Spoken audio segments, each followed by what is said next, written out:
Welcome into Gamesthetic episode 204. I'm Alex Light with Sparky3. Hopefully you're having a phenomenal day today. We're back after unplanned break last week because of trademark Sparky3 tech props. That was last week, wasn't it? Yep. Yeah, dude, I'm telling you. Every possible problem that could have gone wrong out here went wrong. All right. I mean, it was something. All right. It was something. It started with when we tried to do a terrible wrestling show. Shout out. You should go listen to it. And just every possible problem that could have gone wrong went wrong. So I had to spend Saturday trying to get the. I mean, to be fair, this computer we're using in the studio is almost 10 years old. So yeah, it's reaching the end of its time. So shout out. I got both the boys here with me on Discord, just chilling and hanging out today. Zach, how you doing, buddy? I'm good. It's a Discord show, so see flashing on my screen is because I'm playing Star Rail. There you go. There you go. What about you, John? What are you playing over there? I'm doing a farm run on RuneScape right now. Nice. Shout out. I'm watching my dogs. Yeah. Tomorrow, it's like not gonna happen today, but tomorrow we hit 91 farming. Hey, there you go. Hey. There you go. Which means I'm almost halfway to 99. There you go. Shout out. Yeah, I'm not playing anything. I'm over here in the studio with the dogs. My little blue healer hurt her leg, so I'm having her chilling here with me. But have been playing a lot of Marvel Rivals. That's pretty much all I've been playing. I've definitely gotten into that mode recently, so I've been having a lot of fun with that. Today's episode, though, fully transparent, it's going to be an episode. That's the episode for you. I just wanted to say, Alex, because you mentioned like you had her in there and you're kind of watching her. You could see right there, I've got a nice cat bed laying on the floor. Yep. Meanwhile, my cat Pixel is laying out of camera on a Walmart or on a McDonald's plastic bag because he prefers that. Look, that's how cats work, man.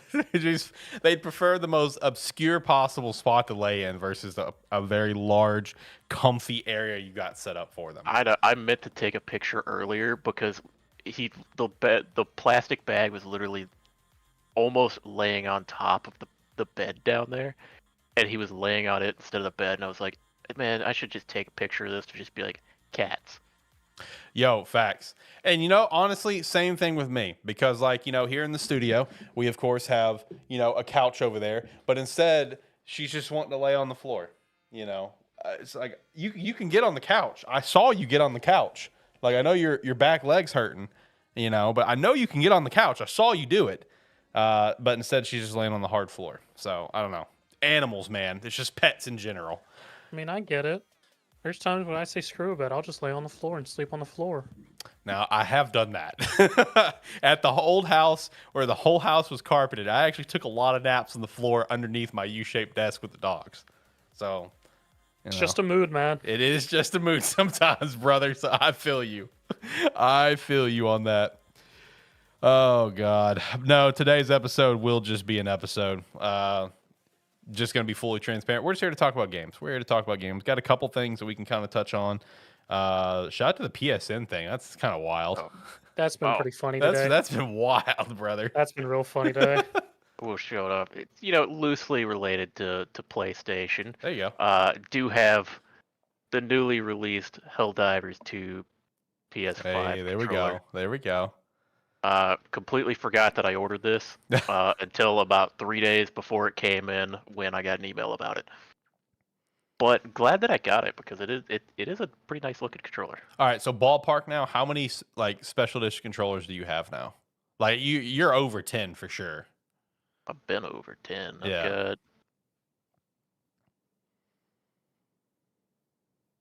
Are we talking like 15? Hey, you scratched 20. That's a good question. Have you did that put you at 20? I probably have 18. Almost there. Oh man, what's going to be the big 20? That's going to be the real question. It depends because I don't have an updated picture of them, but I know I've got close to 20 now. Nice. You're gonna have to plan out that 20th. You don't have to plan that one. It needs to be one of the ones on your backlog that you've been wanting for a while. Maybe try to get that, that Master Chief controller. Affirm that. That thing's expensive as hell. Affirm it, man. I mean, you got that Sea of Thieves one. I mean, Yeah, true. What is your favorite in terms of design of the ones that you've got?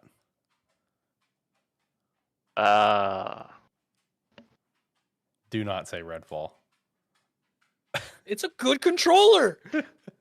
I mean, honestly, it might be the Redfall controller. God bless. Those controllers were designed so well, unlike the game. Okay, I'll say for Xbox.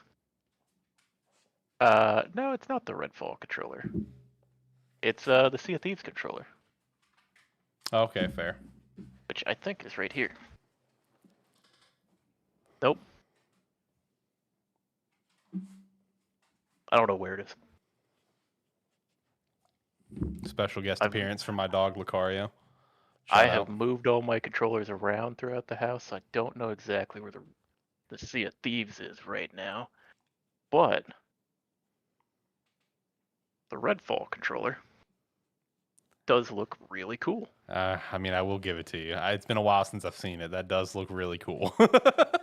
I'll give it to you. That does look pretty sick. But yeah, no, the Redfall controller and the Sea of Thieves controller are my two favorite Xbox ones that I have. And then it's probably like for PS5, it's probably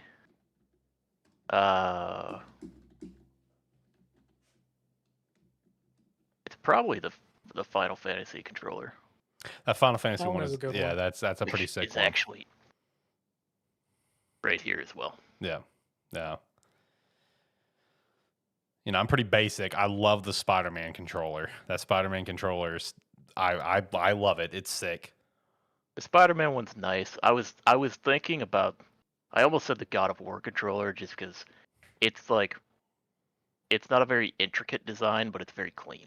Yeah. Simplistic. It's nice. It's clean. It's to the point. Yeah, I feel that. I will say, speaking of Spider-Man, I've had that itch. I think I'm ready to finally go back to Spider-Man 2 and give that one a good my first replay, because I have not done that one as a replay yet. Meanwhile, I've replayed the first one probably like 6 times. So I think I've gotten the itch recently. I think I'm ready to go replay that game. I don't know if I'll 100% it again. I don't know if I got it in me to do that again. But at the very least, I want to replay it on the hardest difficulty so I can check off the final trophy on my list, because it's already platinum. I already got the platinum, but then they added that one last trophy once they added the new difficulty level. So I got It's one. just played on that difficulty. Do what? It's just played on that difficulty. Yeah, I finished the game on the new highest difficulty. They did the same thing for the first game as well. It's like when the DLC started to roll out, they added a new highest difficulty, as well as like a new set of trophies you can get to platinum it further. Get like the final platinum, I guess, whatever, Yeah, it is kind of interesting how Sony does that with their Yeah. platinum, because it's like if there's enough like added content or expansions or stuff, you essentially get like 3 different trophy lists where it's like you could have a game that you get a platinum for where your overall trophy progression is like 60%. Mm-hmm. Kind of like, it's also like that with Astrobot, because there's like 3 or 4 different sets of trophies. Is there that many? Yeah, because of all the stuff they continue to add. Like, so if you go pull up the trophy list, like you have like the base game stuff, and you have like a small handful for like the winter one and whatever. Yeah, there's like I think 3 total lists with the base game and 2 extras of trophies. The way Sony does it is every time new content gets added for a trophy list, it's a separate list, so it doesn't like take away from your platinum. Yeah. Okay. Yeah. Meanwhile, back in the day, like with Xbox and the achievements, whatever, I got every achievement for Halo 3, and then more, obviously all the DLC continued to come out. So it's like that total gamer score that you could achieve went up from like 1,000 to like into like almost 2,000, whatever, by the time it was all said and done. So Yeah, something like that. yeah. Because I remember, several games they had like expansions and whatnot come out always did that. Yep. Man, So I think there's one game. I think there's Left 4 Dead 2. I think I have like 2,000 something in that. Yeah. which I don't even have the my Xbox account anymore that has all my Halo 3 achievements, or my 1,000 gamer score for Oblivion either. I don't have that account anymore, unfortunately. That's my old one. But man, shout out to the days with hunting those achievements. Shout out to those days. I was gonna say I don't have my original gamer tag Yeah. anymore, so it's like I don't have. It's like I didn't have a lot of necessarily cool stuff on there, but like I lost a lot of like my gameplay files and stuff with that, which kind of sucked because I had all of my original like 360 playthroughs and everything on it. Yeah. And then when I had to get my new gamer tag, I didn't have access to any of that anymore. Oof. Yeah. Yeah, no, I feel that because that was, all my original Oblivion accounts and stuff. It's on that old account. If I got on my 360 right now, my old account is still on there, but I cannot log into it just because anytime you try, it's just like, okay, you need to enter the password. It's like, okay, I don't know the password. It's like I've tried going through all the steps to try to get everything reset. The email I no longer have access to. The password, like I put a hint in, I saw the hint, and I'm like, I don't know what the hell this could be. I have no clue. I've contacted Microsoft to try to help me with this. That account's just lost to the times, unfortunately. Yeah. Similarly, like my original account had like probably not to the same extent as like your Oblivion in that. It had my original Skyrim playthrough that like started when it released. Because remember, me, you, and like 6 other people all like got together, were playing it all in the same room. Yo, can we just give a shout out to Jared's parents for being cool with that? Of letting so many teens in one room, all with multiple TVs, all playing Xbox, playing Skype. I can't, now that I'm an adult, I can't imagine what their electric bill was after that weekend. It must have been rough.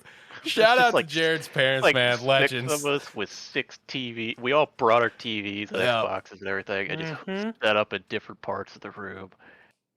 Oh man, that was like, you guys wanted to go hang out outside at one point and had to drag me out of there. I was like, no man, I want to keep playing. Yeah. Shout out to that weekend, man. That weekend was something else. That was good times, dude. Can't relate. The 360. Creating my 360 account. Still have my 360 account. Fuck you, Zach. I didn't fuck up. Fair enough. No, shout out to the achievement hunting days though, because like one thing that I used to do with Halo 3 is I had it in my bio of my account that if you messaged me and you gave me Microsoft points, I would get you the Lone Wolves achievements for you. And I was honest as can be, never scammed anybody. But the fact that people trusted me and gave me their account info to recover their account and go play on their account, shout out to those people, man. I don't know. They're probably not very far in life. They're probably a little too trusting. And it probably bit them in the ass at some point. Gonna be honest. That was probably a different time where people could get away with doing that. Yeah, Not have to worry about shit going bad. No, I did it for at least probably 10 plus people, man. I just like, there were people that obviously did say, okay, no, I'm good, thanks, because they didn't want to do it. Fair enough. Yeah, that's what I told them. Hey, fair enough, totally fair. But like, there were people. It's just like, okay, yeah, here's my account information, here's my email, and my password. Recover my account. It's like, all right, give me like 3 hours, and I'll get them. And then after 3 hours, I finished it up, or less than 3 hours, and it's like, all right, you can recover your account.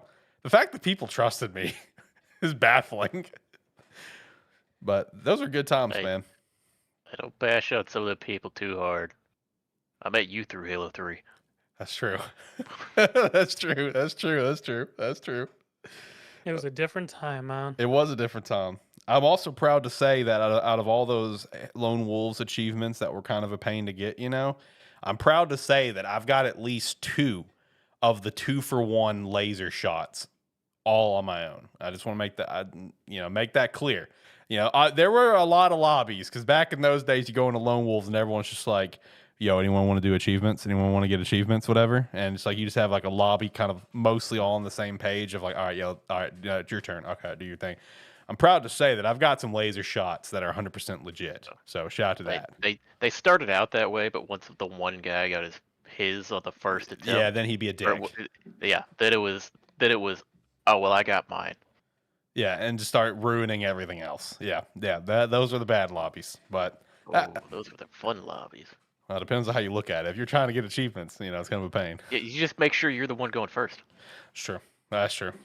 See, I was honest, and I would do the thing with everyone. I'm a team player. Just like in Marvel Rivals, I'm a team player. I'll play to what the team needs. So You didn't switch to tank. no, because I was busy healing everyone's ass. Someone else, one of my damage that's only got 2 kills and has died 10 times, they can switch to tank. I did actually have one game where someone had enough common sense to do that, where they were, shut up, John, where they were having a terrible game as damage, and they actually had the common sense to swap to something we needed, and they swapped to tank, and all of a sudden started playing a lot better. I was really proud of them for that. That was a look in the mirror reflection moment, reflecting on yourself, seeing that, wow, I'm really bad at damage. I'm going to help the team. And played tank, and we won. It was great. Commit to your role. Know your role, Jeroni. Man, I was there was one game that I was in, but when it was done and we won and we dominated, I started checking the other team, whatever, because I was just like, man, I'm pretty sure I saw every damn hero on this damn roster. And I just started looking at the other team, and there was one guy who swapped 6 times in a game, and I'm just like, God, and they were all different roles too. He was all over the place. And it was a ranked game. It's like, man, this guy was just he was everywhere. He didn't know what he needed to do or what he wanted to do. I mean, oh my Lord. So anyway, Marvel Rivals is a good time though. Having a lot of fun with that. And when we're done here, I'm gonna go in. I'm gonna do dishes, and I'm gonna play more Marvel Rivals because I'm having a blast. Well, anyway, all right. What do you guys want to kind of touch on? You guys want to touch on some of this weekly wrap up stuff, or do you guys want to play a little game? What do you guys want to do? You guys have anything that you guys want to chat about and shout out?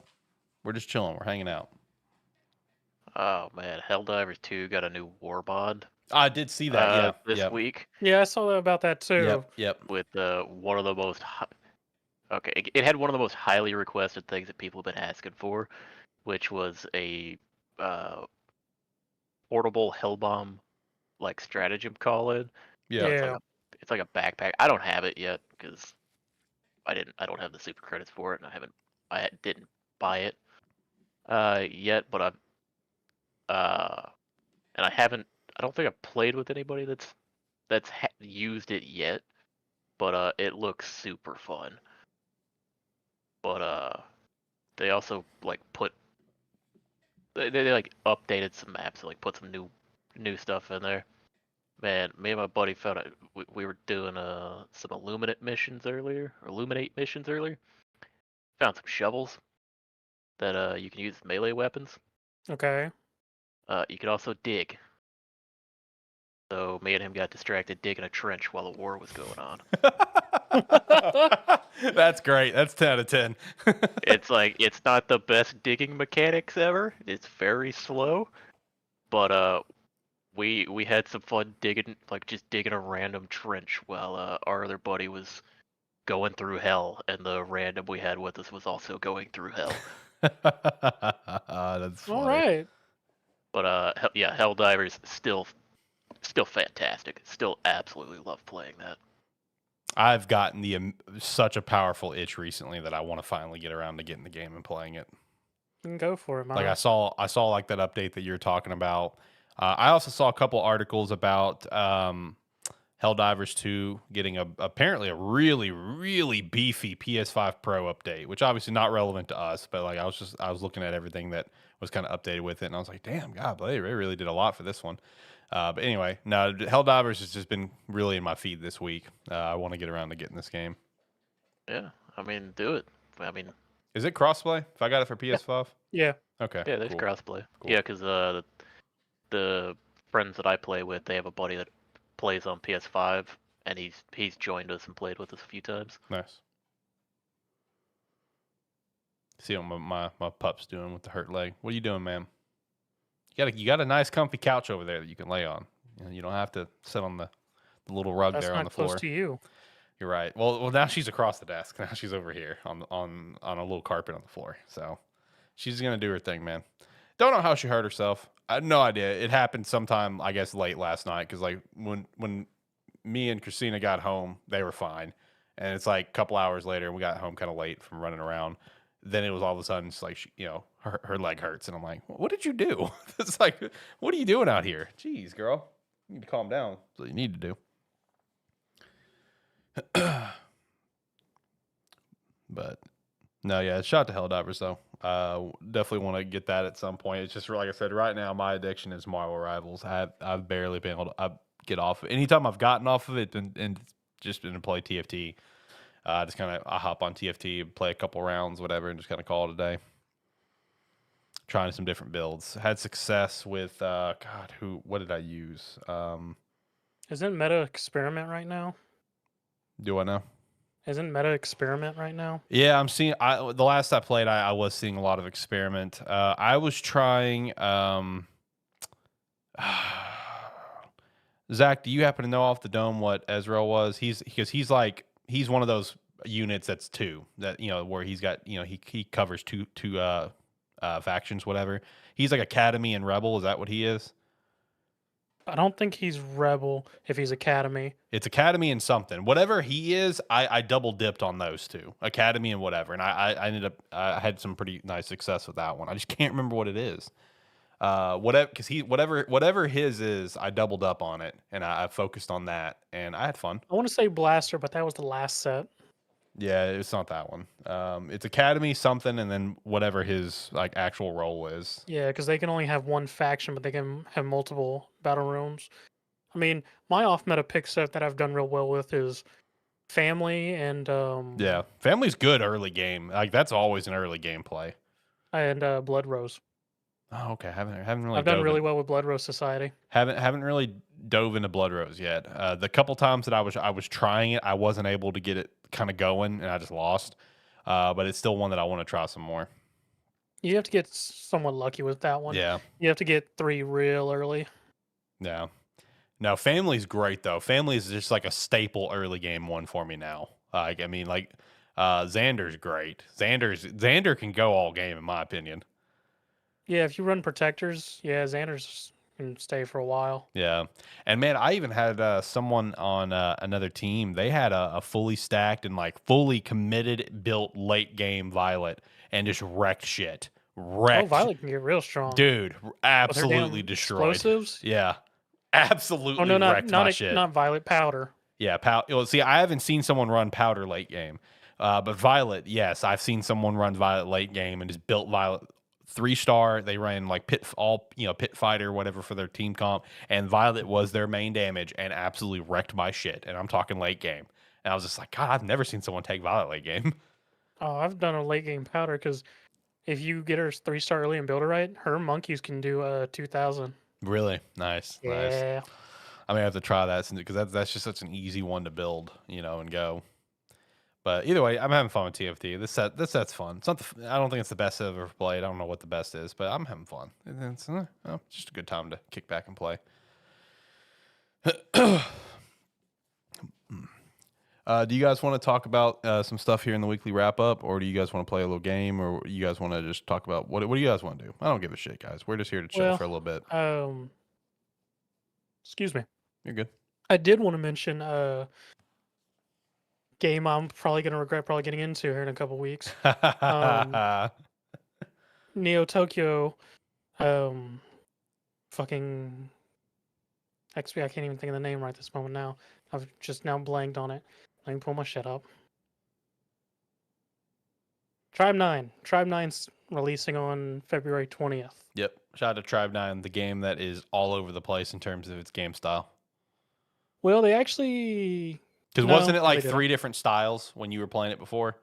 I mean, it's still 3 different styles. Okay, yeah, that's what I thought. So they did in their last night, or yesterday morning, depending on where you are, did in their pre-release live stream of just showing off everything that's going to be coming out with the 1.0 release in terms of story, gameplay, and then actual setting. It's more or less just a big advertisement thing showing off what anyone during the playtest already saw, plus some new updates and stuff. Like during the playtest, all of Chapter 1 was available, plus the prologue. With release, you'll have Chapter 2 available after Chapter 1 for new content for anyone who managed to get through it all in playtest, as well as one new 5-star character, because I don't remember how they did their characters either as stars or ranks. At the minimum, but it looks like maybe also get 2 more during the run. Mm-hmm. As well as they changed up the combat a bit in terms of what people found annoying and tedious about it. So it does seem a lot more streamlined versus what we had in the playtest. Mm-hmm. And also seems like it may be slightly easier because one of the comments they showed off in the live stream was people saying it's too hard. And I was like, too hard? What y'all talk about? But yeah, so at least the combat looks of stuff they changed it does seem like it's going to make combat feel slightly better and not as much. How should I put it? Not necessarily tedious, but you're able to do like the more flashy stuff.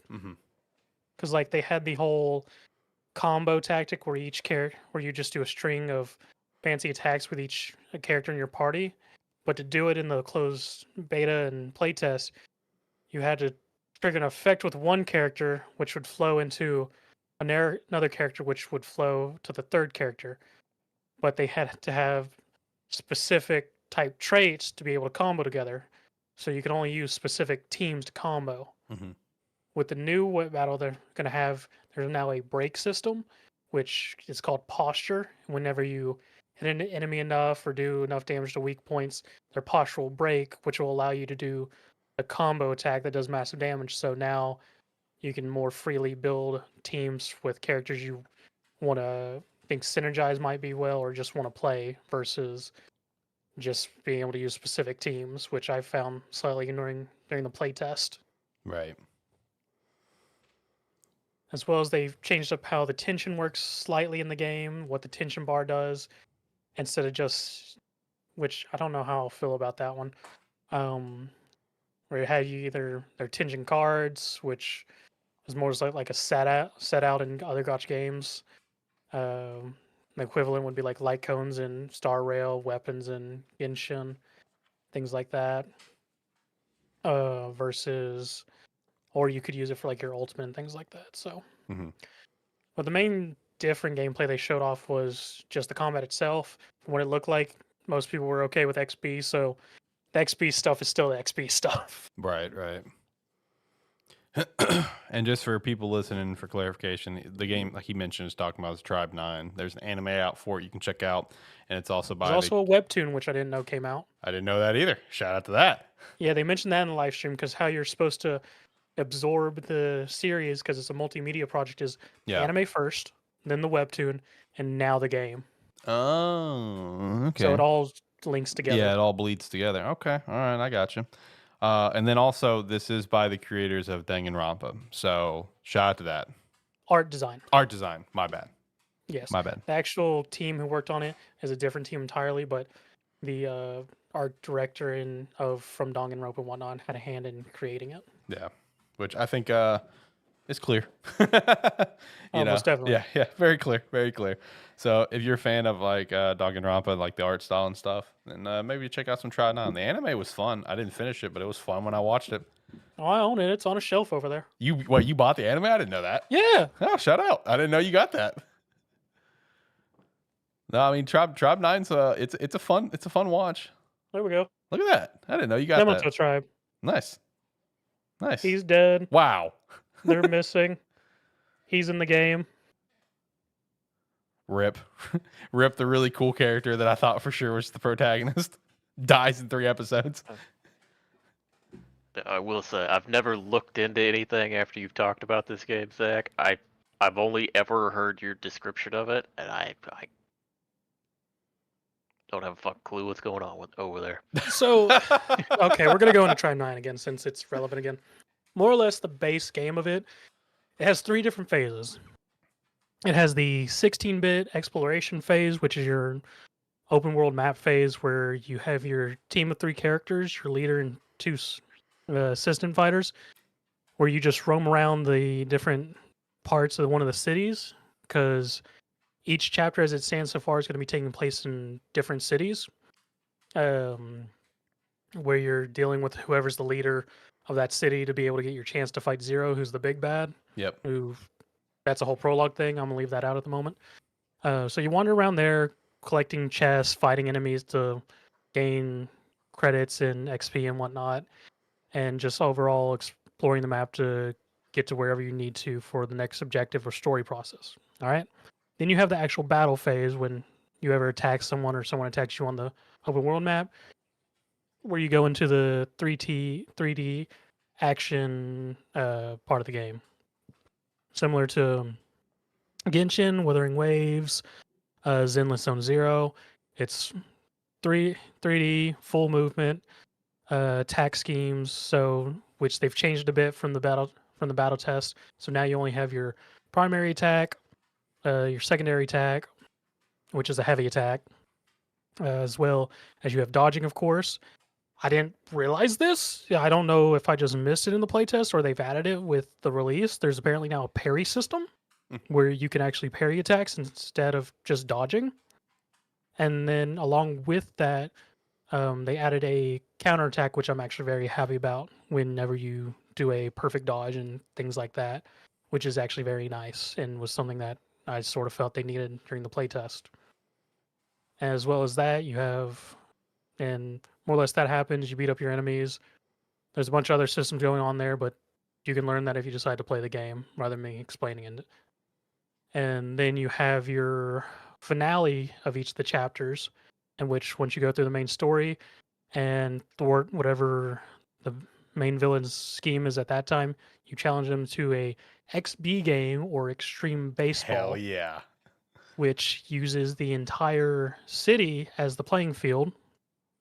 And this is where you get your traditional Danganronpa Code Rain style debate portion of the game, which are synonymous with I can't ever think of the art director of Danganronpa's name is, but his stuff is synonymous with nowadays, where you have to choose specific dialogue choices to rile up your opponent to either get them to throw a bad pitch so your batter can hit a either home run or run, or a home run or a base hit, as well as if you're on the pitching side to throw off the batter so they'll hit a fly ball, things like that, so your people can get to the ball easier and tag them out. Along with that, there is a slight stat thing as well, which plays a small factor into it, which determines whenever there's face-offs at a plate of whether, even if, because unlike regular baseball and XB baseball, even if you catch the ball, they're not out. You actually have to tag them out. So and beat the hell they then out have of to throw the ball to whoever's fight. at the base, where they then have a fight, and the person's only actually out if they get touched with the ball. And this is all done in very fun 3D animations, making everything over the top, anime, flashy. And one way which Alex me described Tribe 9 way back when, it's DBZ level fights. It really is. It's so out of pocket of where it was Zero and whoever who I thought the pro tag was starts all of a sudden just flying up the side of a building, just fighting each other, like straight up like out of Dragon Ball Z. And I'm like, what the hell is this series? And yeah, then you do the whole debate thing, the debate baseball, to win out more runs to beat the boss fight and finish up the chapter and win, because in XP, whoever the losing side is has to listen or to the winning side. Shout out. Yeah. So yeah, it's 3 parts. It has the exploration, 3D battles, then debate baseball. Hey, another anime turn game that we were keeping an eye on but never followed. Did you ever play Talk Hop Destiny?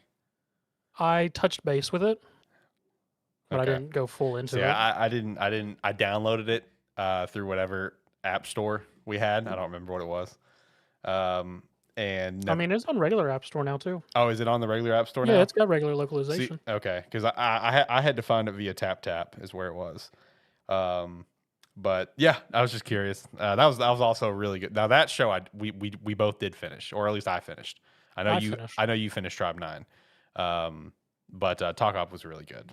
Definitely recommend that one. But curious about the game. But yeah, no, shout out to Tribe 9. Full launch, global launch on the 20th. 20th. Yeah, shout out. All right, let me go ahead. I was just gonna say, you can go on if you want to, because I was gonna jump into another. What are the other like topics? Okay, I was just gonna shout out Rogue real quick, and then we can go for it. Yep. Let's shout out some Rogue Energy. Use our referral link down below. Use promo code Sparky3 to get 10% off your order, whether if it's a hydration line, a chill line, or the energy cans or powder. The promo code works for all of them. Hey, if they got a better sale going on, no big deal. They got a BOGO maybe, cool. Hit it up. I haven't seen anything. I don't think they got anything going on right this moment. Well, just in general, whatever they got going on, if they ever have anything going on, which they usually do, feel free to hit it up. Just use the referral link, and you're still going to help the brand. And that's all that matters. So thank you so much. Promo code Sparky3, 10% off. All right, John, what do you got? I was just gonna say, I haven't looked into it really. I know you had it on here. I think it's like a weekly wrap up thing, but most everything's in there right now. Dude, the PSN's pissing me off today.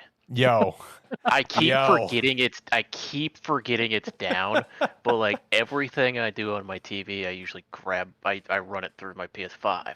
Right. So every like YouTube, Netflix, whatever, I run it through there. So I keep turning my PlayStation on, opening up, because it'll let you open up like YouTube or Netflix or something. It'll just pop up every 2 seconds and say, "Hey, we're experiencing a problem. Try again later." And it'll just keep doing that. So it'll let me open up the app and let me start watching a video. And then it's like, nah, we're just gonna keep reminding you. So then it's like, and I keep forgetting that it's doing that.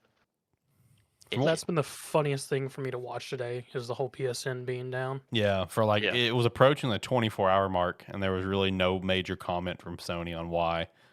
A lot of people were getting afraid. It's just like, oh God, is this about to be like the 2011 outage where it was out for 24 days? Oh no, which I forgot it was out that long in 2011. Totally, like when it was getting, the people were joking about it, memeing about it on Twitter. It's just like, oh no, it seemed like the 2011 one. We're gonna be out of the PSN for 24 days. I'm like, no shit, it was that long. I remember that happening. But that's crazy long. But yeah, no, it was out for almost 24 hours. I think it's all back up now. But man, just what a crazy last X amount of hours it's been, with no real answer on what happened or why. And then also just for all of the gamers out there that just couldn't play a lot of their games because you got to be online just to touch base to show that you have like the license. Because like I saw people trying to play like Metaphor, for example, they bought digitally or whatever, and they couldn't play it because you had to like touch base that you own the license or whatever. So I saw GameStop walking the grave a little bit. It's just like, I bet y'all want physical games now. But the sad part is, even if you get some physical games, I think you still have to touch base with certain physical games too. Yeah, nowadays, which was very funny because on the other side with me, I saw some people making jokes about it, and just people right now with the PSN network being down, secretly, I should have got an Xbox. I mean, legitimately, I sat down earlier and I started trying to watch something, naturally reached for my PS5 controller. That happened, and I went, all right, let's reach over, grab a Redfall controller, and here we go, Xbox. It's your time to shine. It's time to step up to the plate, buddy. There you go. I'm playing Marvel Rivals on Xbox, so I'm cooking. I cooked today. I'm living. But no, because like it's funny because like I mentioned earlier, yesterday morning, I was just like, man, I think I'm ready. I think I'm ready to go play Spider-Man 2. I think I'm going to play Spider-Man 2 tonight. And I started seeing all the news about that. And I'm just like, well, I bought Spider-Man 2 digitally, so I guess I ain't playing that tonight. So fuck me. Finally get in the mood. And it's like, well, never mind. PlayStation told me no. Sony just went, nope. And honestly, it's the same thing with Christina, because like this weekend is a Monster Hunter Wilds beta. And she was super pumped to go play it last night and then cucked.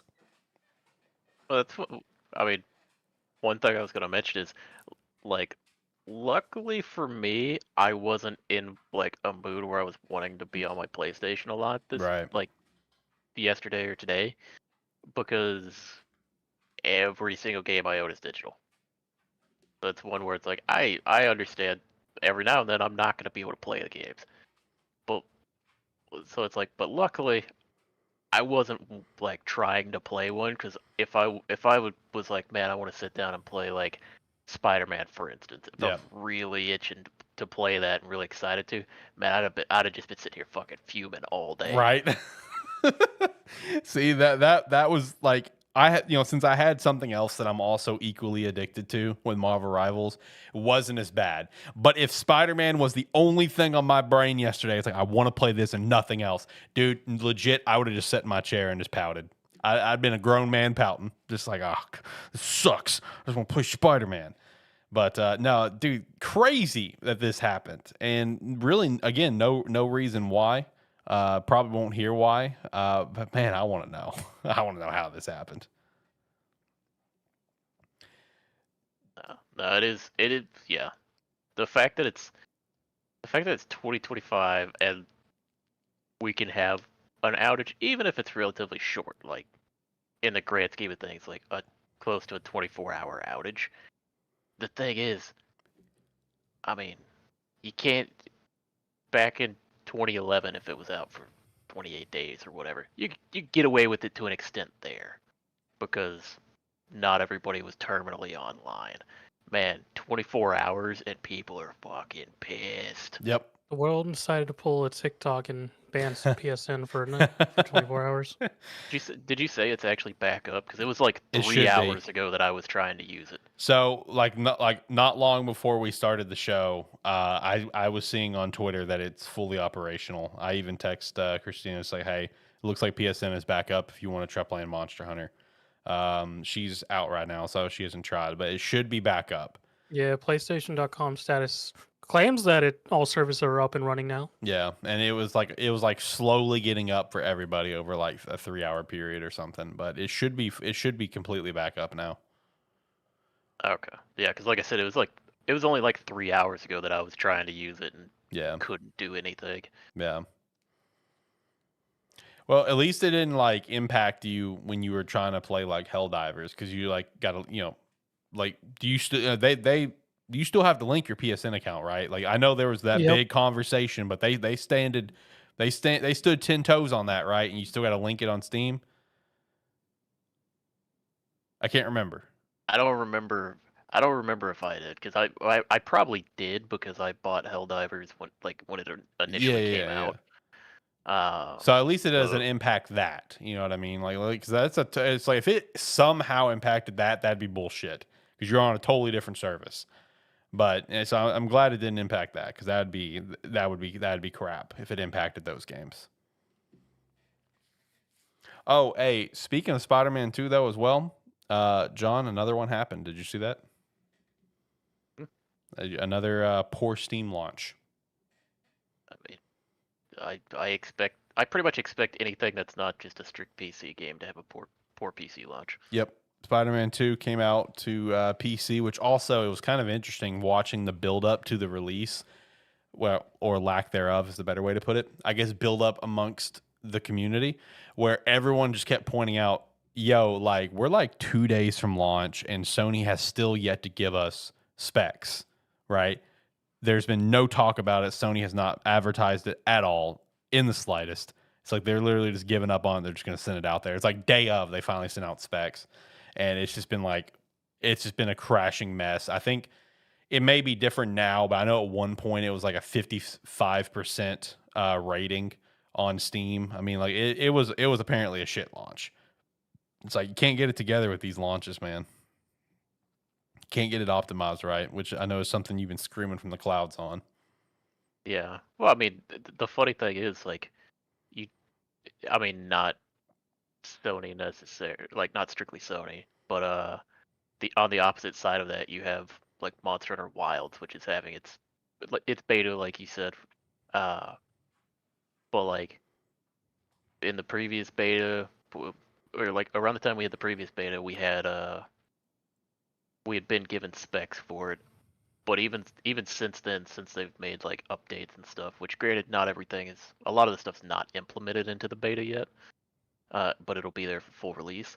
Like they've they've even like changed some of the specs required for PC. Granted, it didn't like not massive changes, but it should help overall for people. Mm-hmm.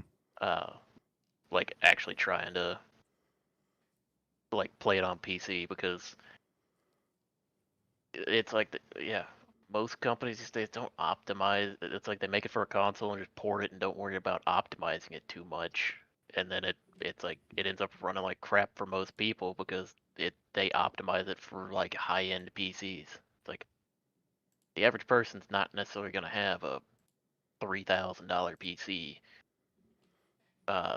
like to play whatever like new game comes out. Like we're gonna buy whatever we can get and hope that your game runs on it because Mm-hmm. we're gonna play it. Yeah. And then also shout out to those really high end PCs that happen to buy the new NVIDIA 50 series that are apparently coming in bricked. So shout out to that.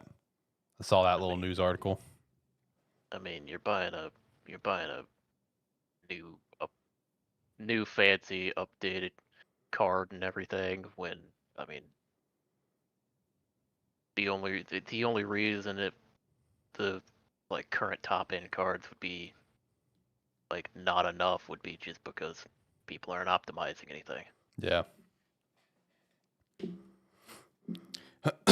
Also, speaking of like the Monster Hunter beta and stuff, John, did either of you guys check out the Monster Hunter little spotlight thing that took place this week?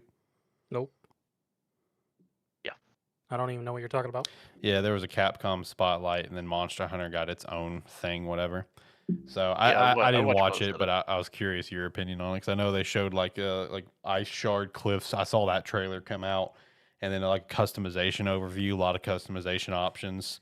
So I don't know, still looks Well, good. yeah, I mean, more customization options. I mean, yeah, I mean, like customization options and like areas in the game and stuff like that. It's always cool to see, but I mean, the more exciting part about it at the end of the day is what monsters are going to be in there. At least in my opinion. I And don't know. we got a lot shown off during kind of like the spotlight. We got to see some monsters. We kind of got to see I think we got to see pretty sure we saw like the flagship cover art monster, which Mm-hmm. which in the current beta you can fight. Because like it it's actually kind of interesting because it going back since like World, every time they have a beta, like they have their betas leading up to release, they always kind of have the flagship cover art monster as like a very tough fight that you can do in the beta, which is always kind of interesting. Or it's kind of crazy. It's like, well, it's like you can only kind of use starter weapons, but here's gonna be like one of the peaks of playing through it. See if you could fight it. Mm-hmm.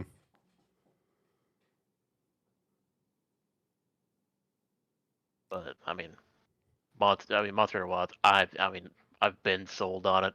I haven't jumped into this beta. I played the I was just previous about to beta. ask that.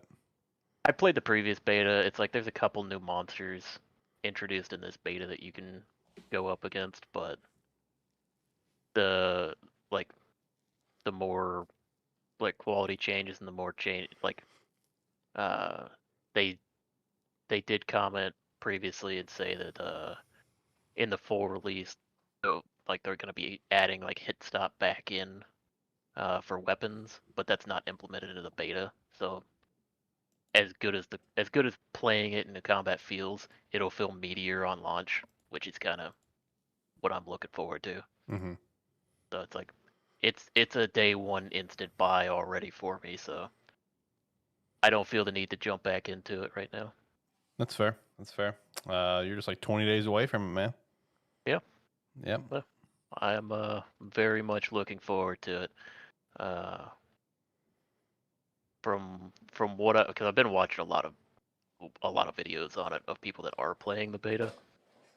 Uh, sounds like my favorite weapon got some meaty upgrades. Nice. Yeah, no, I kind of touched over the couple trailers that I saw, and I kind of touched over the customization overview that was put out there. Looks cool. I know Christina's super pumped up about it. This is the whole reason she wanted a PS5 was to play this game. So, I mean, I haven't seen a whole lot, but I mean, I don't know how big of a thing it is. But I saw at least a couple things of people just being happy they ungender locked the armors. oh yeah, yeah.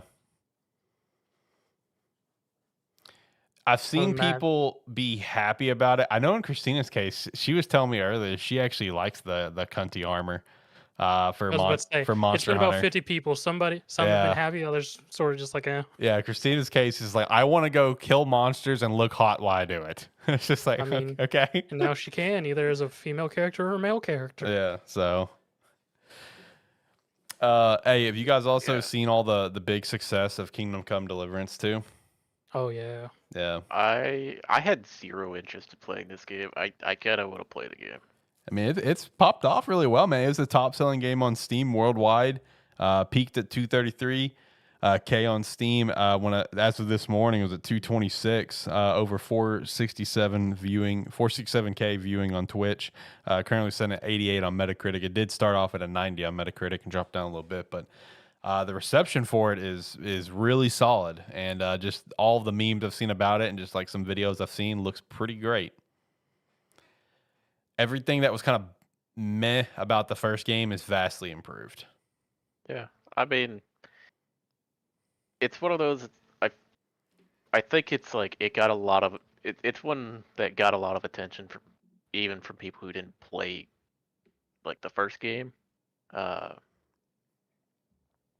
like purely because it's one of the few games that's gonna come out where it knows what it wants to be and it's gonna make you play. It's gonna make you play the game that they wanted it to be, and they're not. It's like because I saw several articles of like the people who worked on it talked about it. It's like, yeah, we don't. It's like there is no like instant gratification in this game. If you want to do something, you're gonna fucking work for it. Like you're Yeah. gonna learn. It's like you're gonna learn our systems and you're gonna have fun while doing it, or you're just not gonna play the game. Basically. It's like that's not them saying it, but that's That's the gist. that's kind of the gist that I got from it. Yeah. And I mean it looks great. It's like I say I kind of want to play it. I know it's not a game for me. I know it's not a game I'd put a lot of time into, but it's one that I kind of just want to try it. It's one where you pick it up on a sale. Yeah, it's one where it came out and I looked to see if it was on Game Pass. That's fair. Hey, you got Damn. a lot of stuff coming to Game Pass soon though. So Yeah, it's like that's nothing against the game. It's just I don't have the extra money right now to be buying games that aren't already in my planned budget. That's fair. not 100% fair. I've said that about numerous games. Coming to Game Pass. I'm glad it's coming to Game Pass. It's not because I wouldn't want to support it. It's just like I've got a budget planned for games. Yeah, this is one where if I had the extra money right now, I'd probably pick it up just to try it. Right. And hey, it'll probably be on sale eventually. I mean, Kingdom Come Deliverance, dude, that thing goes on sale for like $3 and still sells ridiculous. It's always in like top sales and shit. Deliverance 1 does? Yeah. Okay, I didn't realize it ever went down that low. Oh yeah, no. I mean, dude, it's gotten down to like $3 on Steam. It's ridiculous. Like it gets down low. Like it's just like one of those things of why not buy it, you know? I don't know if 2 will ever get that low because of just like the scale of the game is so much larger. But I imagine it's gonna get down to a nice $10 sale eventually. That's John's time to strike. So Yeah, I don't see that happening for a while. Yeah. Mainly just because it's kind of blowing up immediately on launch and being popular. So I have a feeling it's gonna be one that can stick around for a while and just be like, hey, you've heard how good it is. Come pay full price. Yep. Pretty much. Now, one of the more depressing pieces of news to come out this week, and it's more so depressing not because we're excited about the game, but because we're excited about something about the game, is there were some reports coming out that apparently Wonder Woman is many years away from release. It apparently got rebooted last year, and the game is already cost over $100 million for this game so far.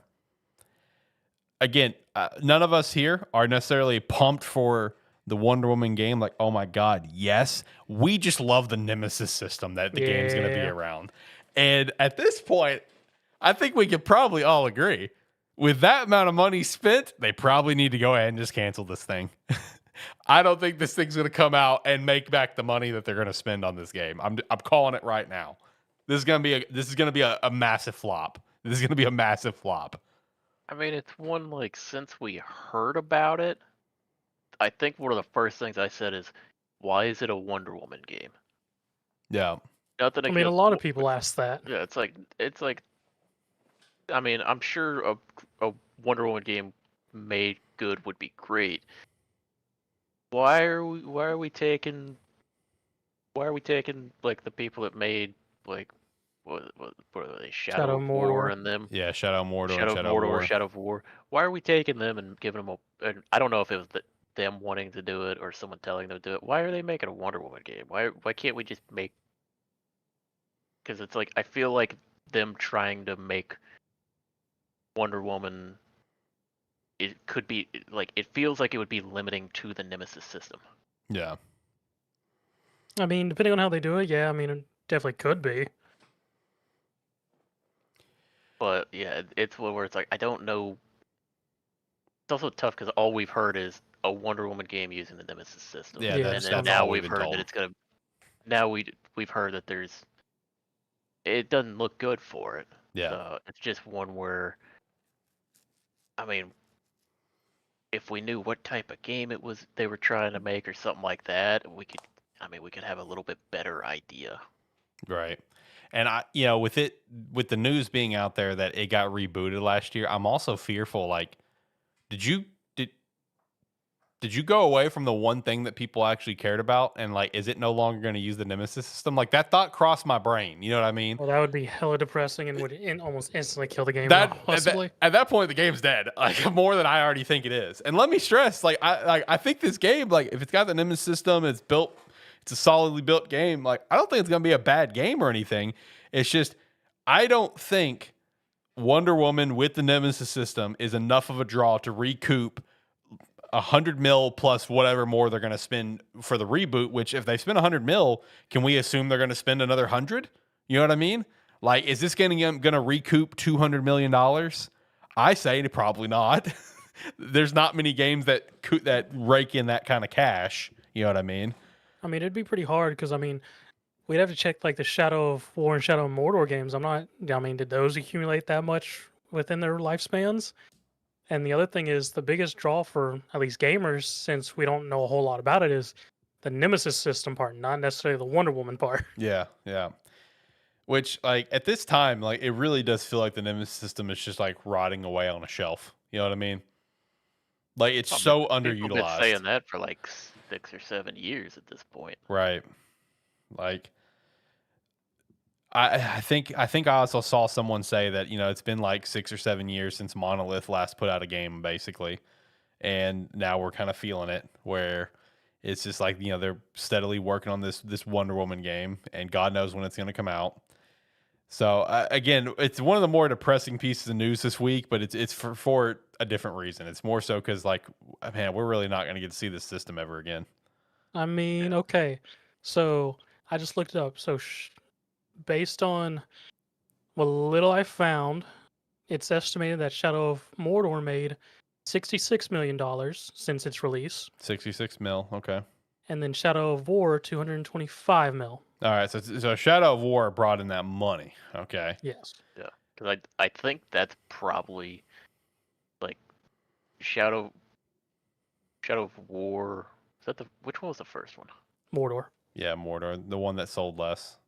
Yeah, I have a feeling like it's because that game came out, and it's like and then it's like over time people figured out and learned what the Nemesis system was, and then when the second one came out, they're like, okay, I gotta go try this because I've heard such good things about this system. Yes. And then everyone fell in love.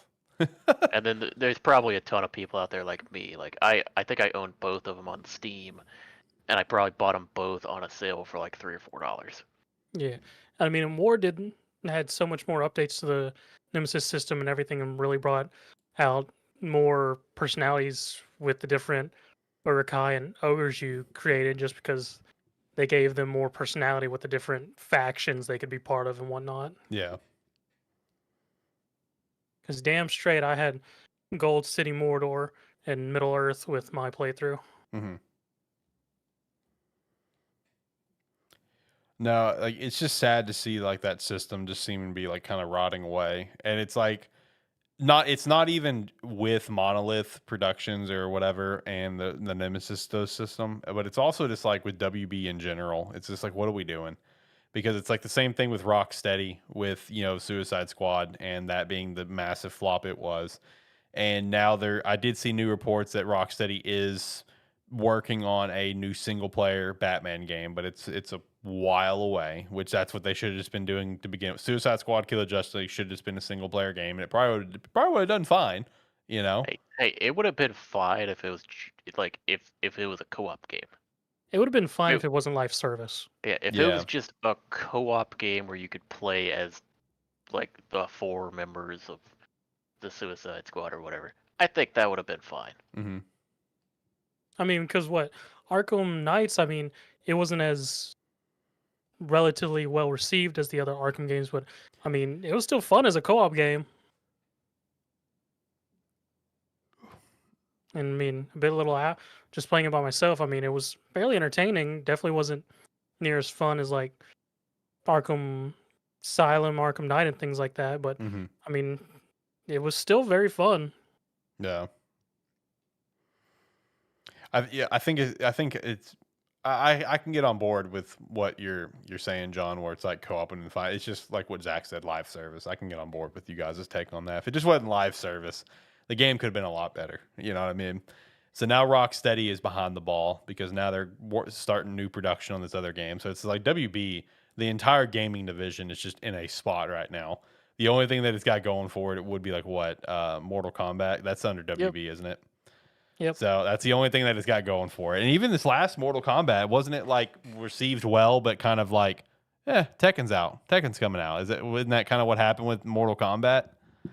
I think didn't we just report that Mortal Kombat DLC has been canceled, like future updates? Yeah, because Mortal Kombat 1 came out, then Tekken released like 4 or 5 months later, and everyone, well, to be fair, Tekken had been a lot longer since the game compared to Mortal Kombat. True.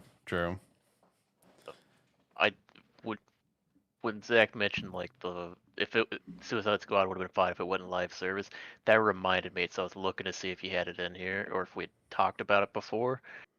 Have you heard what or have you seen the stuff that like the Dragon Age developers have been saying about live service? Yeah, I have. I've seen it. I've seen it. They think that Dragon Age didn't resonate because it wasn't a live service game.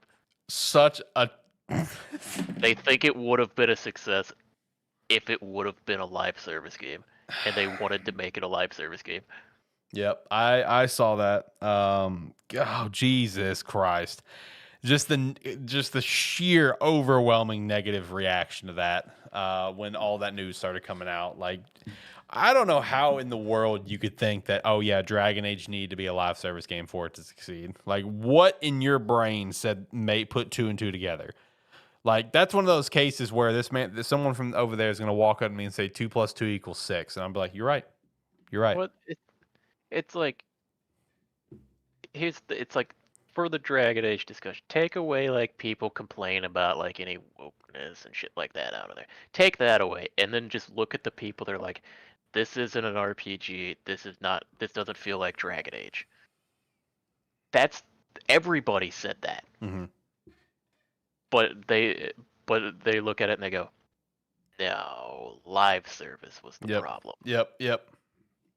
Which is such a wild take, but I mean, it's just the common way where most revenue is coming from, consistent revenue, I should say, for the gaming industry is having live service and just constant feed for people to put money into. Mm-hmm. Yeah. This is code from someone who had a fucking blast playing the Veil card. Yeah, let's make that clear. He's not shitting on it. He platinumed the game. He enjoyed it. Yeah. I played the game for about 70 hours and platinumed the game. I had an absolute blast playing it. It's not a great game necessarily. I'd say it's a good game. Yeah, it's a good This, game. You have this fun. is also thoughts of someone who plays constantly gacha games, which are live service. Just like live service isn't for everything. Yeah, true. It's not. And also, while we're still just on this topic, part of the news involving Bioware this week was there was a ton of layoffs, or it was like the week before or whatever. A ton of layoffs at Bioware. The one plus side with the layoffs is that not everybody got laid off. There was a ton of developers that just got moved to other studios under EA. So I guess shout out to that. Not everyone's jobless, right?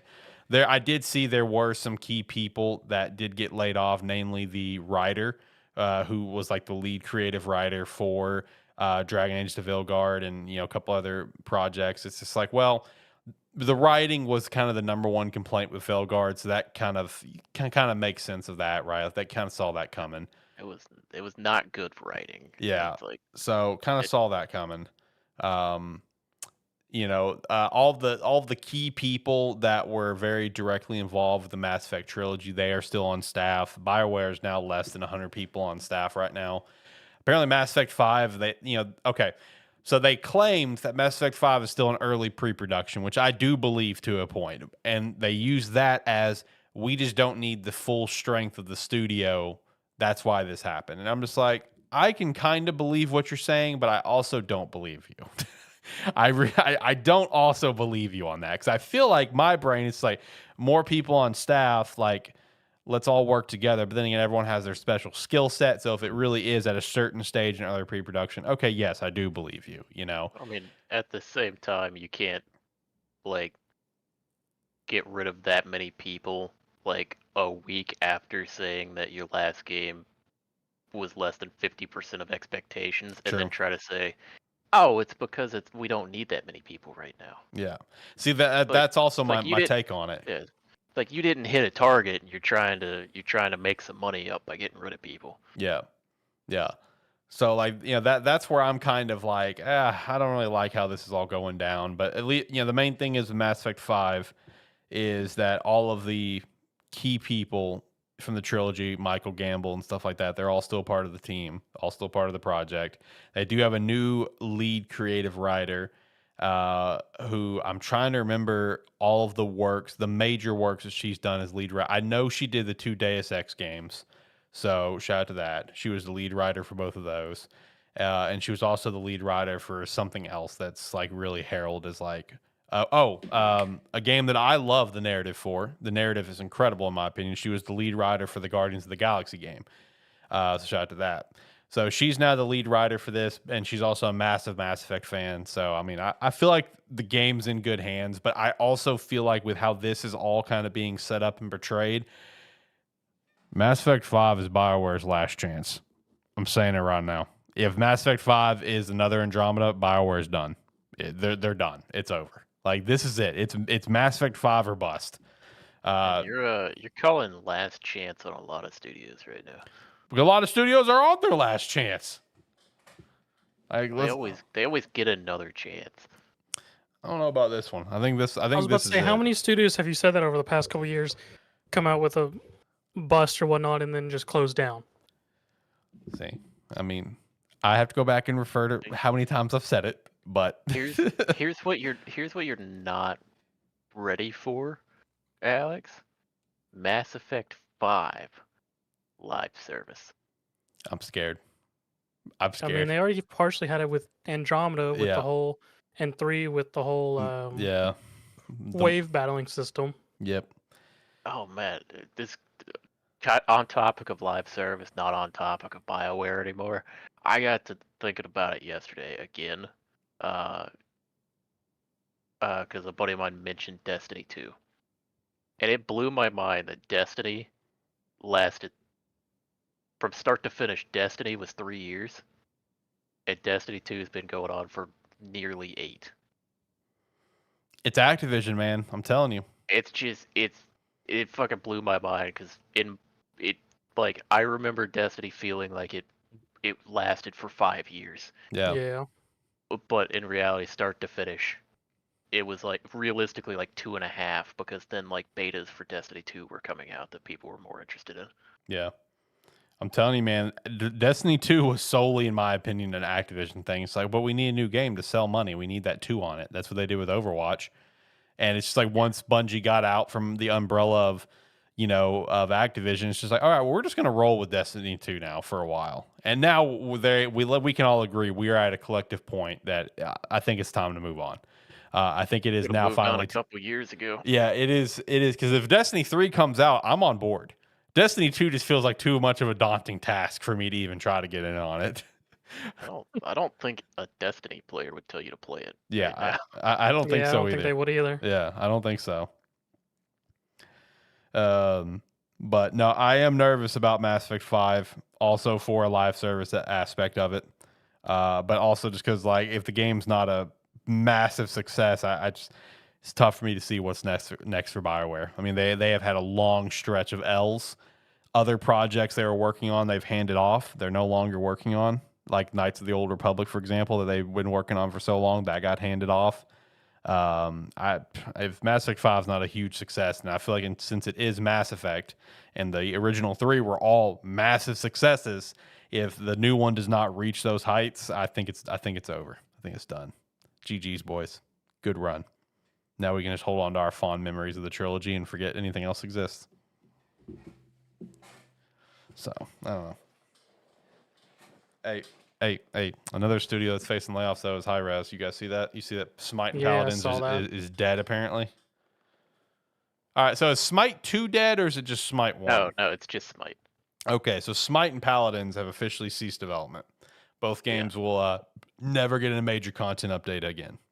Well, it's kind of the classic thing, and it's one that like people are kind of worried about it right now with Path of Exile, where it's like they make the second game, tell you they're going to keep working on the first one, and then drop it off.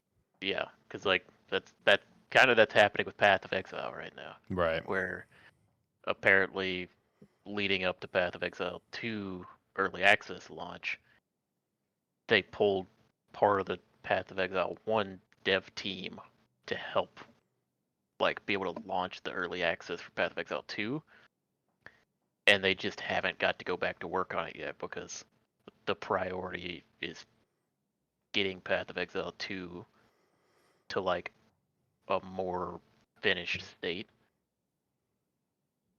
Because like they put out a thing a couple weeks ago about why there hasn't been a new league or an update for Path of Exile 1. And then they kind of walked it back to where now we are going to be getting, we don't know when, but we're going to be getting a 1 month wacky league that's going to completely break the game for Path of Exile 1. So that'll be a lot of fun when it does happen. But it is already kind of going to show like the sequel's not even fully out yet, and Path of Exile 1 is already kind of been left out to dry for the past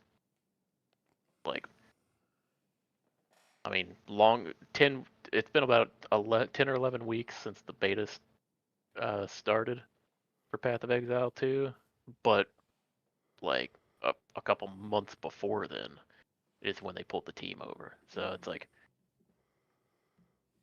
nothing's been getting done on the original game, which is honestly the more popular game. Yeah, or at least it's a finished product. But yeah, it's just one of those where it's like it sucks to see the new version come out and then the one that you know and love kind of being left behind. Mm-hmm. And that's definitely going to be the case here with Smite, as all focus goes on to Smite 2 going forward. But also sucks for Paladins, too. That game has been really running its stride for a while. Yep.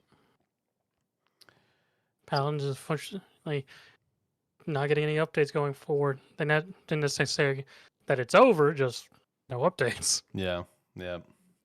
Which is going to end up leading to its eventual demise. So, which is unfortunate. Something that could be interesting to watch, though, is apparently there could be, in fact, finally, I'll believe it when I see it, a Bloodborne remaster coming soon. Oh. So randomly, after 4 years, Sony issued a DMC takedown for the popular unofficial 60 FPS patch, and the Bloodborne PSX demake was also hit with a DMCA takedown. Very randomly. These have obviously been things on the internet for quite some time, and Sony's now all of a sudden like, I don't like that. Get it out of here. Well, I think it's because it's they've gotten more attention recently because they've been there and it's kind of been niche things that like a small community went for.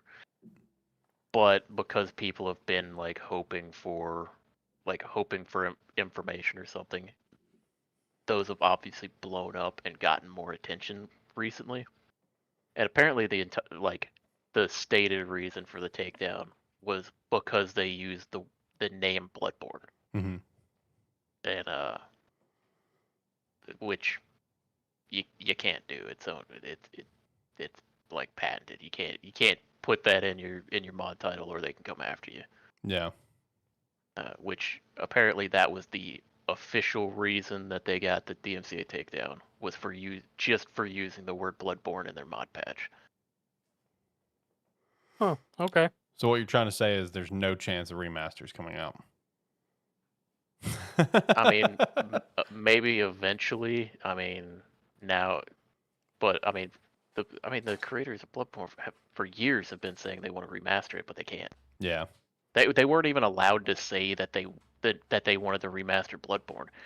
They would only say that they wanted to remaster work on like one of their favorite projects, but they weren't allowed to say what it was because they didn't own it. Yeah. True. Now that they're under the same umbrella, that's the first thing people are looking at. It's like, Bloodborne?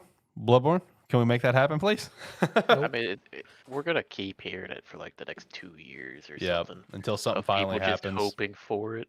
I was about to say, until it actually comes out, we'll just keep on hearing about it. Facts. Yeah. It's like, it may eventually happen. I don't see it happening anytime soon.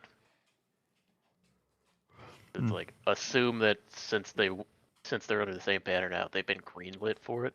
It's gonna be 2 years at a minimum. Yeah, it's not going to be anytime soon. Yeah, so buckle up, folks. If you want your Bloodborne 60 FPS, you're going to have to wait a little bit. At the very least, they can probably get a 60 FPS patch out, right? At the very least, do that. Never know. Yeah. Yeah, because they're going to remaster it at 30 FPS. That's diabolical. John, Fully that's diabolical. That's diabolical. Game still runs at 30 FPS. That's diabolical to say. Would not surprise me in the least. Oh, jeez. Hey, we did get some Onimusha Way of the Sword details, and I think the second game got a remaster that came out too, didn't it? I think I saw that, or I got announced. I don't know or if it came out, but I definitely saw something about it. Yeah, it got announced or something. I don't think it's out. They definitely announced okay. it. Which that kind of seems to be the thing with some of these announcements, because Onimusha did it, or it's like they're doing it. Ninja Gaiden did it. So some of these franchises that are coming back seems like they're coming back with a remaster to get you back into it. Yeah, which is the right thing to do. That's the right way to get you back into the property.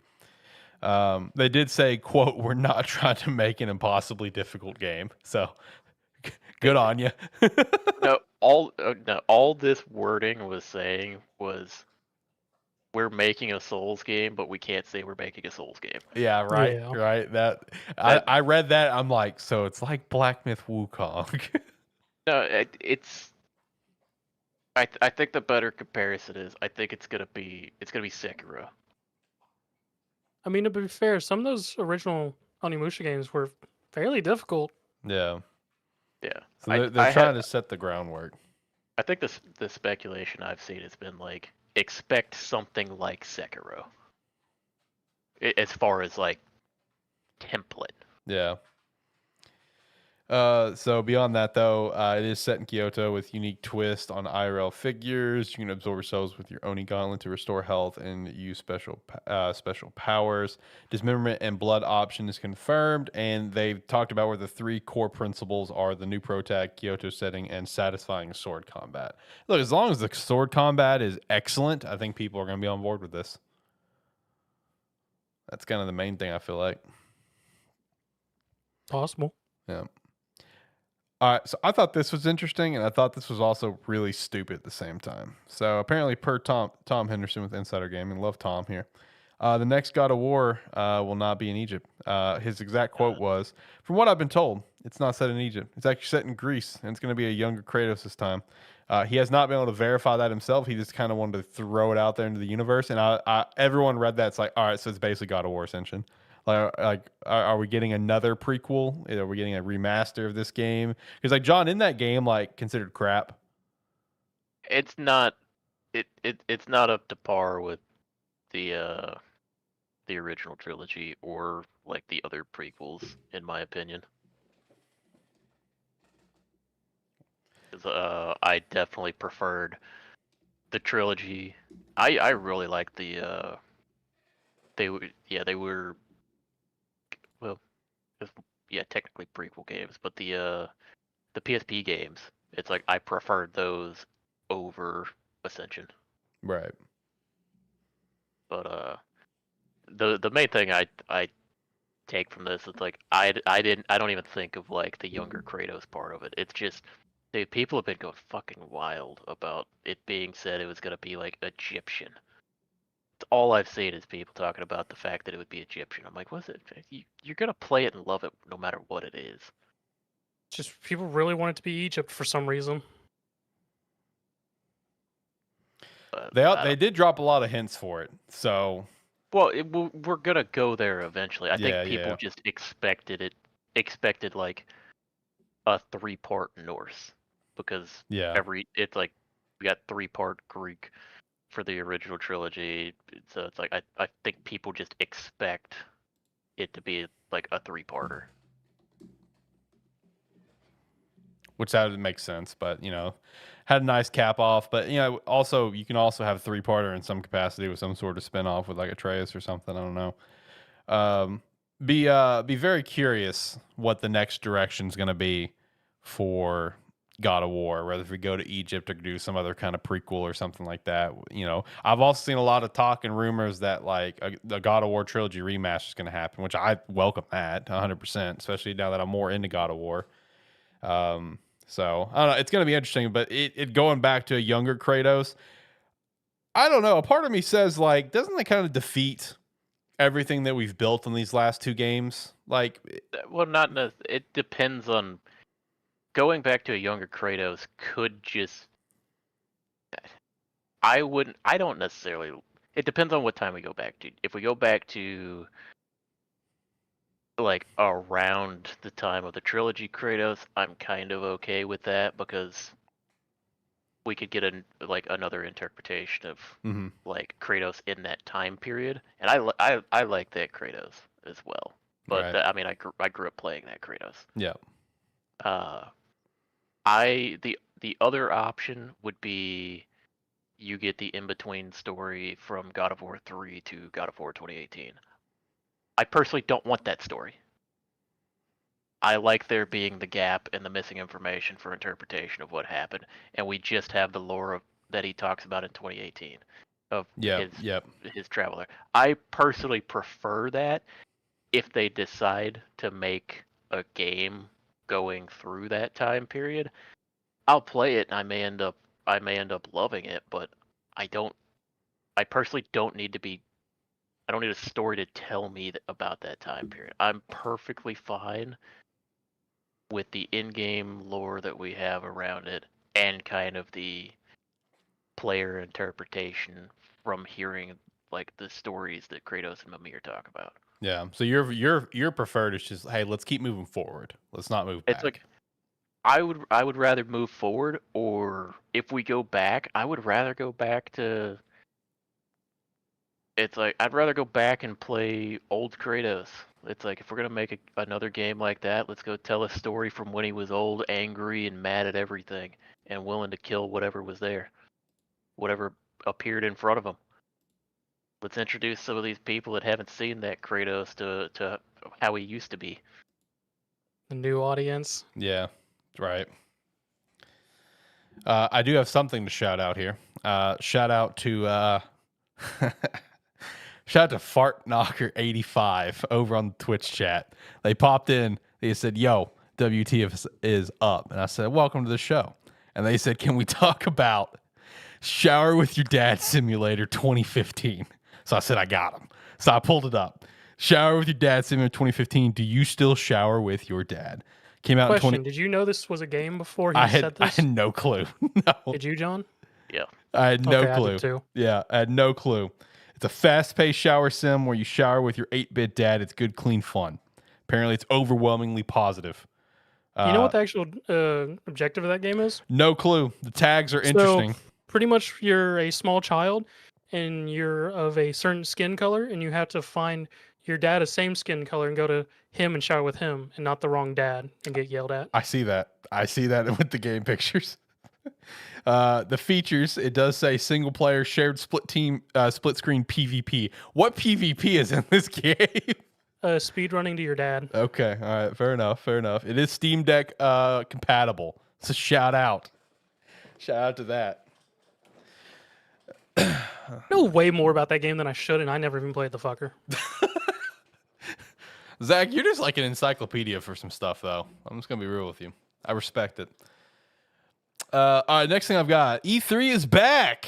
Not really though. That's what people were trying to say online. It's not though. Let's calm down. ESA though did announce a new convention called Icon. It's a new conference billed as a thought leaders summit with the support from Nintendo, Microsoft, Sony, and others. It is pitched as an essential convening for change makers across industries. It will be in Vegas next year, April 27th to the 30th. Other studios involved is EA, Epic, Square, Take-Two, Ubisoft, Warner Brothers, Amazon, and Disney. I have no idea what this is supposed to be. I just wanted to shout it out to keep your eye on it. Yeah, that's basically just hey, a bunch of these companies are getting together. It's like later in the year or something. Stay tuned to find out what happens. Yeah. I mean, to me, what it sounds like is more or less what E3 originally was. See, that was my first thought, is like, this feels like the OG E3. You know what I mean? Way back in the day. So that was kind of my first thought too. So maybe they're just getting back to that. I don't know. But it won't be this year. We got to wait till next year to find out. Again, I just wanted to shout it out just because it's ESA, so it's just kind of something to keep your eye on. There is a rumor for a new Castlevania AAA title to be announced later this year. So if you're a big Castlevania fan, shout out to that. Metal Gear Solid Delta Snake Eater. The release date was leaked via PSN. It is set to come out apparently in August 28th, and it will have the monkey mode. So you can go kill the little monkeys from Ape Escape. The what? Yeah, apparently the original game had it, I guess, where it had like an Ape Escape monkey mode where you just run around a snake and kill the monkeys. I don't know. What game was this? Metal Gear. Oh, okay, I do remember that. Yeah. My bad. Yeah, it's still going to be there. So shout out to that. Prime 4 and Pokemon Legends ZA are confirmed to be cross titles. Kind of figured they would be, but they are going to be on Switch 1 as well as Switch 2. And we also do have an exact time for the Switch 2 Direct that was already announced on the April 2nd. It will start at 8 a.m. Central Standard Time. So looking forward to that. Steam will now warn you before you buy or download an abandoned game. I did actually see. I saw this. Yeah, I saw. That was actually really nice. I saw like the text for it where it's essentially like early access games that kind of got abandoned or whatever, where it'll flat out say, hey, the last update was like 4 years ago. Please be aware of this before you check out the game. So, I mean, that's nice. That's a nice little feature to have. Yeah, I mean, it's nice that that is an option now, because I mean, I've probably got a ton of games in my library that are just haven't been touched in 4 or 5 years that were ones that I'm like, this is a cool idea, I'll check it out, and then played it. It's like, it's never gonna happen. Right. Yeah. Steam is apparently also building a new Steam console to rival PS5 and Xbox. Saw that rumor. I feel like that's a rumor been floating around for a while, but I'm telling you, I'm still banking on Steam and Xbox teaming together for their next console in some capacity. But I mean, I can see a world where Valve does want to get back into the console space, because they tried the one, what was it, like the Steam box, whatever. I still remember to this day, like all of the standouts for it within GameStop and everything, really trying to push that thing, and never really took off. But it would be interesting to see Steam, and Valve get into the console market and really try to put their foot in the door. Just have to see what's going to come out of it, though.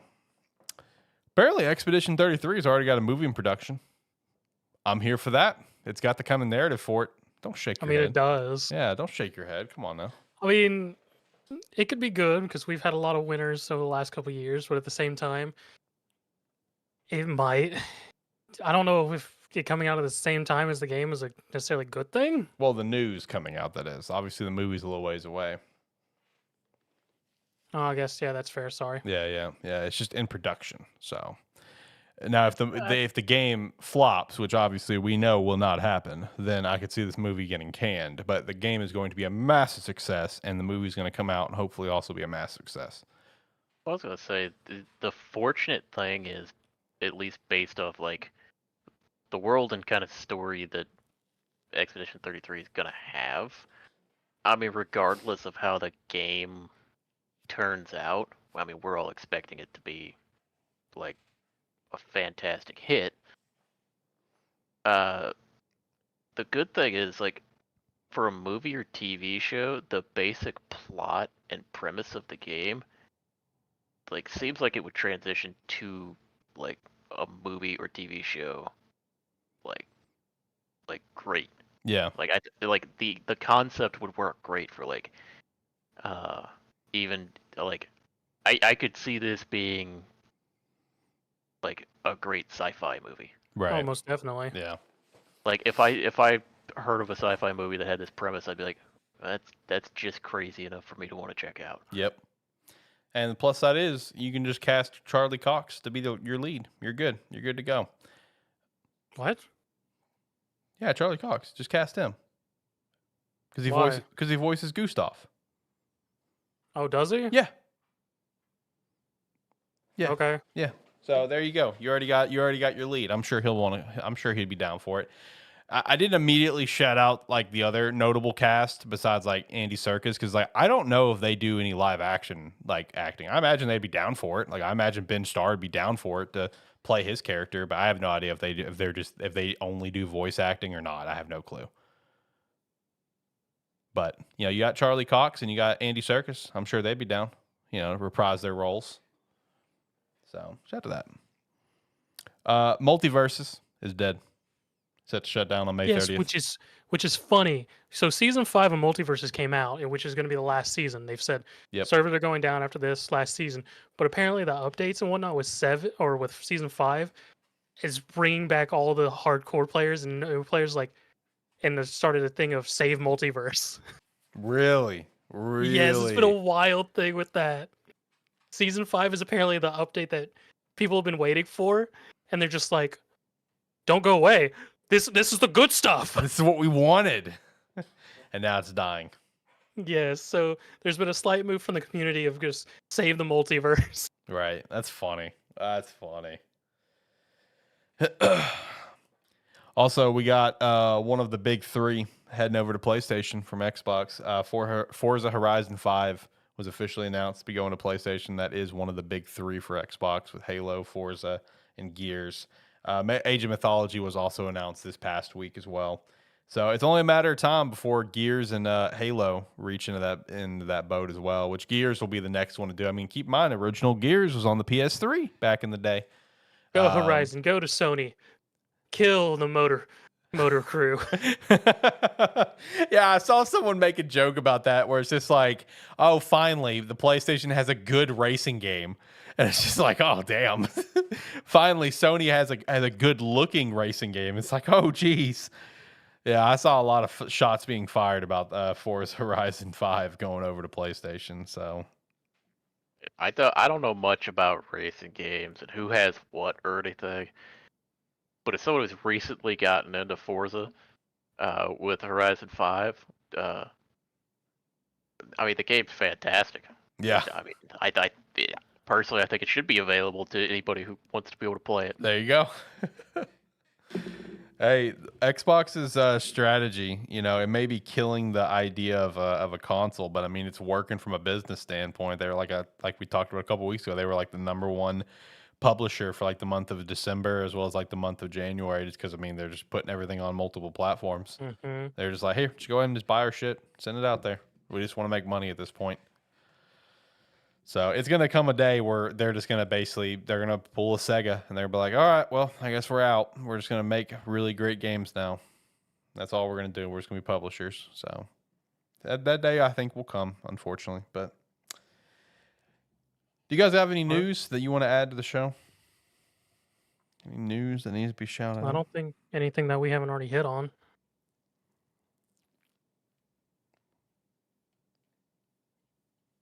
John, I see the wheels turning. So no. Don't believe so, no.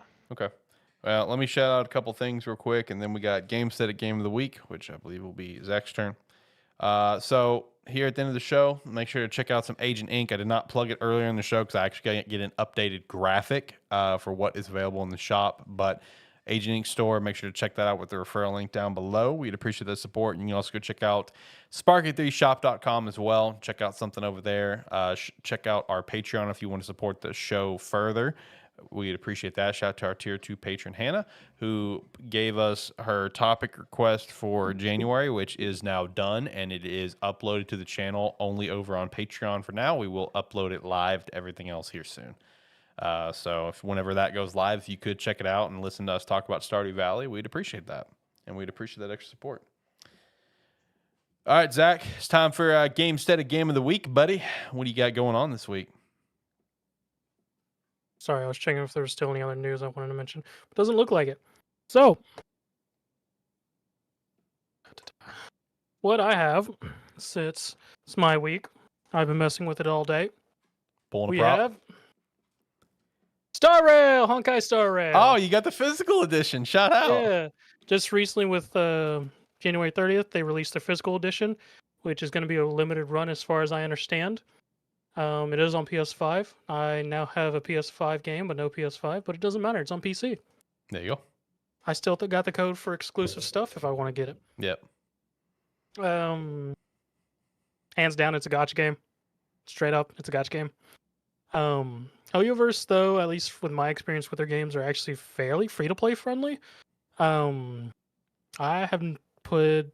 I think I've only put in $10 into Star Rail. In the entire time you've been playing it? In the entire time you've been playing it?